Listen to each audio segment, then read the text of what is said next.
Kichwa cha somo ni maisha ya ushindi katika ufunuo. Ngoja tuombe. Baba, tunaomba kuanza nawe. Wiki nzima sio kazi rahisi, lakini tunaamini katika wewe na katika nguvu zako, kwamba Mungu wetu, wewe ndiye unayekwenda kuonekana, wewe ndiye unayekwenda kuhudumia, wewe ndiye unayekwenda kugusa, wewe ndiye unayekwenda kufungua, wewe ndiye unayekwenda kuweka huru watu wako. Mungu mtakatifu, sisi tunafanya kwa imani, lakini wewe Mungu unafanya kwa uhakika zaidi ya kile tunachokiamini. Baba, tunakukabidhi ibada hizi, tunakukabidhi kanisa lako, tunakabidhi madhabahu yako. Kwa kadri sauti inavyozidi kusikika, ndivyo madhabahu yako ikazidi kuwa msaada kwa watu wengi zaidi, katika jina la Yesu. Majina yetu Bwana yanaweza yasifahamike, sura zetu zinaweza zisifahamike, lakini jina lako Yesu na sura yako Yesu ikafahamike zaidi sana Bwana, katika jina la Yesu Kristo, amen. Sasa ufunuo ni nini? Ufunuo ni kukionesha kitu ambacho hakionekani kawaida. Hii taa iliyoko mbele yako hapa imefunikwa,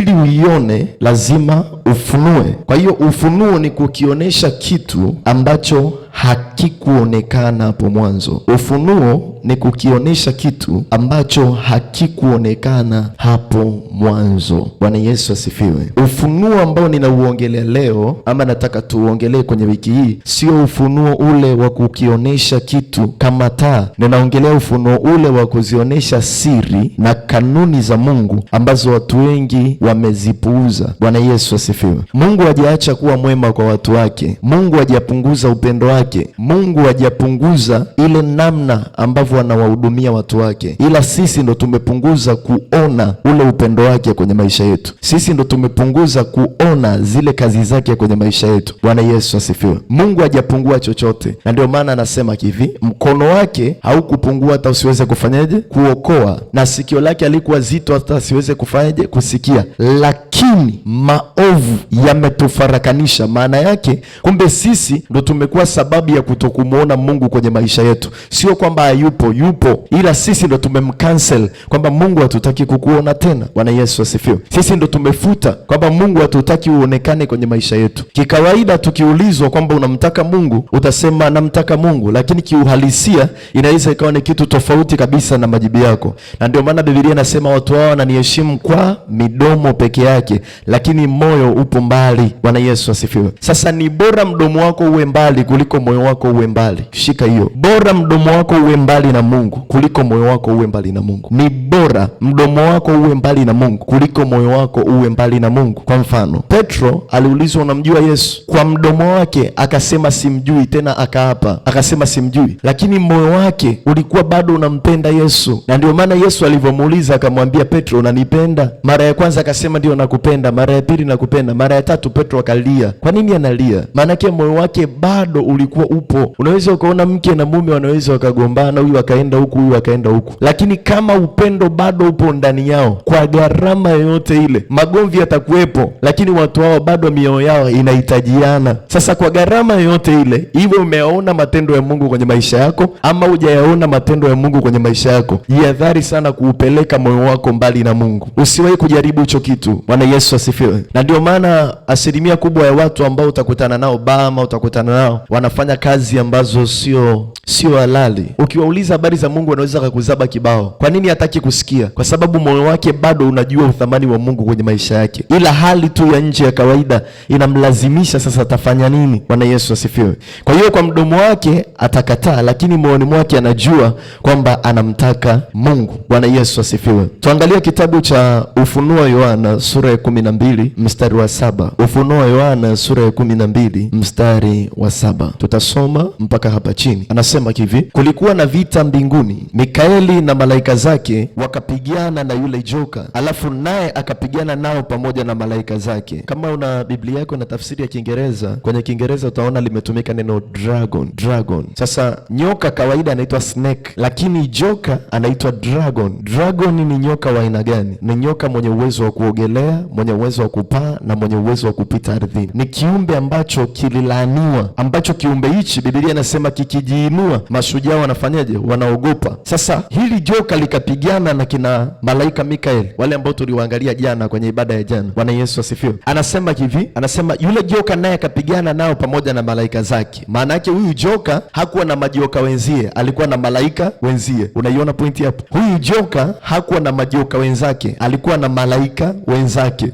Ina maana joka alikuwa ni shetani, lakini wale wasaidizi wake walikuwa ni malaika wenzie, ambao malaika hawa ni malaika walioasi. Ndio hawa ambao wana uwezo wa kujigeuza wakawa malaika wa nini? Wa nuru. Kwa hiyo hawa hawatakuja kwa fomu ya joka, watakuja kwa fomu ya nuru. Bwana Yesu asifiwe. Lakini shetani ndio amepigwa pin, amefungwa kwamba anabaki kuwa joka tu. Bwana Yesu asifiwe. Sasa anasema nao hawakushinda, wala mahali pao hapakuonekana tena mbinguni. Kumbe kule mbinguni kulikuwa na mahali pao. Kumbe huyu malaika, huyu shetani kule mbinguni alikuwa na mahali pake, alikuwa na kiti chake, alikuwa na hema yake, alikuwa na nafasi yake. Lakini Biblia inasema kitendo cha kupigwa ama kushindwa kikamfanya mahali pake papotee. Jana niliwaambia malaika hawapati makovu kama sisi, bali wanachokifanya kovu lao linakuwa ni kuhamishwa kutoka kwenye nafasi zao. Na Mungu akishamhamisha malaika mara moja kwenye nafasi yake, Mungu asikiagi toba za malaika, anasikia toba za wanadamu peke yao. My God, sijui kama kuna mtu anaelewa hapo. Ndio ujue tumependelewa kiasi gani. Bwana Yesu asifiwe. Biblia inasema shetani alikosea mara moja akatupwa mara moja. Wewe mpaka hapa sasa hivi ulipo umekosea mara ngapi? Na umetupwa mara ngapi? Hujatupwa hata mara moja. Bwana Yesu asifiwe. Lakini shetani alitupwa pale pale. Kwa hiyo hii ni neema ambayo tupo nayo sisi watoto wa Adam, na ndio maana tunaitwa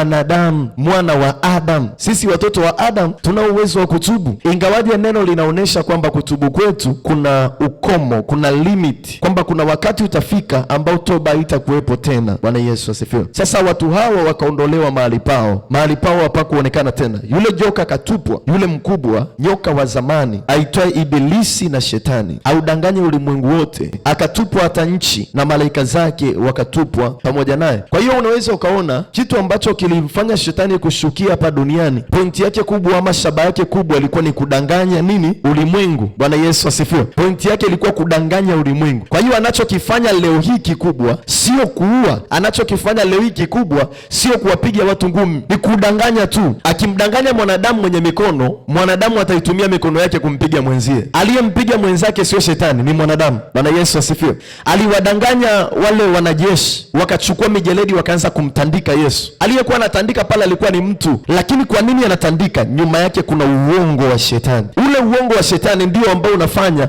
mwanadamu awe nje ya ufahamu wake, asifikiri hata mara mbili. Bwana Yesu asifiwe. Uongo huo ndio ule the same ambao mtu anaenda kwa mganga wa kienyeji, anaambiwa mtoto wako wa pekee unatakiwa umtoe kafara. Bwana Yesu asifiwe. Kuna habari moja ilikuwa ina trend sana ya kijana mmoja, alikuwa dereva wa bajaji, ana katoto kakizuri kanafanana naye copyright. Yaani bora hata uambiwe utoe kafara jitu ambalo kidogo ukiangalia haya masikio unajua haya masikio ya kwangu kweli au ipua ya kwangu kweli. Bwana Yesu asifiwe. Sasa yeye akiangalia namna hii, kuanzia macho zile picha zikiekwe mpaka masikio, ni yeye mtupu. Amefika akakaponda ponda kale katoto. Kwanza alianza kukachinja, akakakata viungo, akakaponda ponda ili zile nyama ziwe rahisi kupoteza. Alafu akafungua lile sinki la choo, alafu akadumbukiza vile viungo mle ndani. Na wakati huo yule mtoto ameenda kwa mama yake kumuomba tu. Yaani alifika akasema fulani yuko wapi? Kwa sababu mama anajua baba yake yupo. Akampatia, ameenda, alafu anarudi anajifanya kwamba anawatafuta, anamtafuta ile mtoto yuko wapi. Akamwambia tulikupa wewe. Baada ya utafiti kufanyika, kwa sababu damu siku zote ni nzito, wanaenda wanapekua namna hii, wanatoa tu vifupa vya mtoto mdogo. Sasa usipate picha ya vifupa, pata picha ya kile kilio ambacho ile mtoto alikuwa analia, anasema baba, alafu baba anaendelea kuchinja, anafikia mfupa wa shingo, anaendelea, kisu kinakuwa kigumu lakini anaendelea. Vuta picha. Mwanadamu wa kawaida hawezi kufanya hicho kitu. Hata mbuzi hawezi kuchinja mwanae. Ina maana kuna nini? Kuna uongo wa shetani. Bwana Yesu asifiwe. Mbwa mwitu huwa wana tabia moja. Mbwa mwitu wakikosa chakula kote, wanaangalia vitoto vilivyoko kwenye kundi. Sasa mbwa mwitu anatumia njia moja ili kumla mtoto wake. Anachokifanya cha kwanza ni kuimagine kwamba yule mtoto wake sio mbwa mwitu, bali ni mbuzi ama mnyama mwingine anayelika. Kwa hiyo ile picha anaitengeneza, ikishakamilika kichwani anamtafuna. Bwana Yesu asifiwe. Picha hiyo ama kanuni hiyo ndio inayotumiwa kwa wanadamu kudanganywa na shetani. Shetani anakutengenezea picha, anaishibisha effect, ameshibisha. Ukiangalia unaona kabisa, mbona nikifanya hivi chapu tu nafanikiwa, lakini matokeo yake shetani ni mfalme mchoyo, hajawahi kushare ufalme wake na mtu yoyote kamwe. Ukiona amekupa kitu kwako, anachukua zaidi ya alichokupa. Bwana Yesu asifiwe. Sasa ametupwa ili audanganye ulimwengu, na hayupo peke yake. Dragon lipo na vitoto vyake, yupo na malaika wengine. Bwana Yesu asifiwe. Sasa Biblia inasema kwenye mstari wa 10, nikasikia sauti kuu mbinguni ikisema, sasa kumekuwa wokovu na nguvu na ufalme wa Mungu wetu na mamlaka ya Kristo wake, kwa maana ametupwa chini mshitaki wa ndugu zetu, yeye awashitakie mbele za Mungu wetu mchana na usiku. Nao akamshinda kwa damu ya mwanakondoo na kwa neno la ushuhuda wao, ambao hawakupenda maisha yao hata kufa. Kwa hiyo shangilieni enyi mbingu, nanyi mkao humo, yani wale malaika waliosalia. Ole wa nchi na bahari, ole wa nchi na bahari. Shangwe inakuwa iko juu mbinguni peke yake, ila huku duniani sasa, nchi ni ardhi, lakini bahari inawakilisha viumbe wote walioko ndani yake, kama samaki, viumbe wengine, manyangumi na kadhalika. Bwana Yesu asifiwe. Sasa sisi wote ambao tupo kwenye ardhi pamoja na samaki wote tuna ole. Bwana Yesu asifiwe. Na ole yetu ni kwa sababu moja, jamaa limetupwa huko, lipo duniani na limetupwa ili lidanganye ulimwengu. Bwana Yesu asifiwe. Sasa vuta picha, kama mpaka samaki nao wana ole, hii inaonyesha shetani ni hatari kiasi gani, mpaka samaki wameambiwa ole. Bwana Yesu asifiwe. Sasa kama, ngoja nikuongezee andiko moja hapa, kwenye kitabu cha Isaya, sura ya 7 mstari wa 14. Isaya 7:14. Sasa andiko hili linatuonesha nini kinafanyika baada ya shetani kutupwa. Maana yake wanadamu wapo kwenye ole, kinachofanyika ni hichi: kwa hiyo Bwana mwenyewe atawapa ishara, tazama, bikira atachukua mimba, atazaa mtoto mwanamume, naye atamuita jina lake Imanueli. Bwana Yesu asifiwe. Imanueli maana yake ni Mungu pamoja na wanadamu. Bwana Yesu asifiwe. Maana yake ni hii: kama shetani ametupwa ili adanganye wanadamu, wanadamu wapo kwenye hatari. Wanawezaje kushinda? Wanaweza kushinda kwa msaada wa yule aliyemshinda shetani. Bwana Yesu asifiwe. Na msaada huo unaletwa kupitia Mungu mtu. Na ndio maana sehemu moja inasema hivi, Yesu akawaambia, yes, haikuandikwa katika Torati ya kwamba ninyi ni miungu na wana wa aliye juu? Bwana Yesu asifiwe. Sehemu nyingine anasema hivi, ingawaje ninyi ni wana wa miungu, lakini mtakufa kama watu wa kawaida. Bwana Yesu asifiwe. Maana yake licha ya kuwa tutakufa siku moja, kuokoka hakuzui kifo. Licha ya kuwa tutakufa, Yesu anakusudia tuishi maisha ya uungu. Licha ya kuwa tutakufa siku moja, Yesu anakusudia tuishi maisha ya uungu. Maana yake nguvu za Mungu ziplay part kubwa kwenye maisha yetu kuliko nguvu zetu. Hata kama unajua una uwezo wa kupata kitu, zitangulize nguvu za Mungu kwanza, licha ya kuwa unaweza kupata kwa mikono yako. Na ili joka lipo kwa ajili ya kudanganya. Mungu wa huruma sasa anachokifanya ni kimoja, analituma neno. Na ndio maana ukipita huku duniani ukasikia popote pana discussion, Yesu ni Mungu au sio Mungu, jua wote wanaofanya hiyo discussion ni wapuuzi. Yaani wote wanaofanya hiyo discussion ni wapumbavu, kwa sababu hawajui neno la Mungu na ufunuo huu tunaouangalia. Bwana Yesu asifiwe. Ngoja tufanye hivi. Hii sauti unaisikia hapa ni ya nani? Huyu anayesikika jina lake anaitwa nani? Maana yake unapoisikia umemsikia nani? Deo. Sawa? Deo anaongea kupitia kinywa. Mungu aliongea neno. Lile neno likapelekwa na speaker inaitwa mwili, yani Yesu. Naelewa sasa? Kwa hiyo ile sauti inayesikika pale ni ya nani? Ya Deo. Maana yake na ile sauti inayesikika kwenye mwili wa Yesu ni ya nani? Ya Mungu. Kwa sababu lile neno lilitoka kwa nani? Kwa Mungu. Bwana Yesu asifiwe. Na ndio maana nimeita ufunuo. Kwa nini ufunuo? Ili uweze kuelewa zile siri na kanuni ambazo zitatusaidia kushinda katika ulimwengu wa roho. Biblia inasema hapo mwanzo palikuwa na neno, naye neno alikuwa kwa Mungu. Anasema neno akafanyika mwili. Maana yake huyu neno limetoka ndani ya msemaji. Msemaji ni Mungu. Akauchukua mwili afu akaliwekeza lile neno ndani yake. Kitabu cha Mwanzo alisema iwe nuru na ikawa. Akasema ardhi itoe miche na ardhi ikatoa miche. Anashindwaje kusema paumbike mwili wa kiume kwenye tumbo la bikira? Anashindwaje kusema? Bwana Yesu asifiwe. Anaweza kusema vile vile. Kwa hiyo Yesu Kristo tukisema ni Mungu ni hakika, kwa sababu ni neno lililotoka ndani ya Mungu. Tukisema ni mwana wa Mungu Mungu ni hakika, kwa sababu kinachozaliwa kutoka ndani ya Mungu, iwe kwa njia ya neno ama kazi za mikono, kinastahili kuitwa mtoto wa Mungu. Sio kwa kuzaa, ila kwa kuumba. Bwana Yesu asifiwe. Sijui kama naongea na watu hapa. Sasa anasema ataitwa nani? Immanueli. Immanueli maana yake Mungu pamoja na wanadamu. Maana yake Mungu anakuja sasa, anakaa na wanadamu, ili yule joka akija kudanganya akute Mungu yuko pamoja nao. Maana yake yule Mungu aliyemkimbiza kutoka kule juu mbinguni anakuja anamkuta tena yuko duniani. Na ndio maana akasema, mkiomba semeni hivi, ufalme wako uje. Maana yake kumleta Mungu duniani, Mungu katika mwili. Bwana Yesu asifiwe. Na hii ndio kazi ya Yesu aliyokuja kuifanya. Yesu amekuja kuleta uungu duniani. Na baada ya Yesu kuja, kwa sababu Yesu alikuwa ni nusu Mungu na alikuwa ni nusu mtu, anataka na wewe uwe vile vile, uwe nusu Mungu na uwe nusu mtu. Bwana Yesu asifiwe. Uwe vile vile. Kazi ya Yesu ni kuleta uungu duniani. Kwa hiyo kazi ya Yesu sio kukuleta kanisani uje ukae na watu kanisani, ingawaje nayo ni muhimu. Kazi ya Yesu sio kukufanya labda uanze kuvaa mashati ya kitenge kama wainjilisti wanavyovaa. Kazi ya Yesu sio kukufanya uvae magauni kama Wakristo wanavyovaa.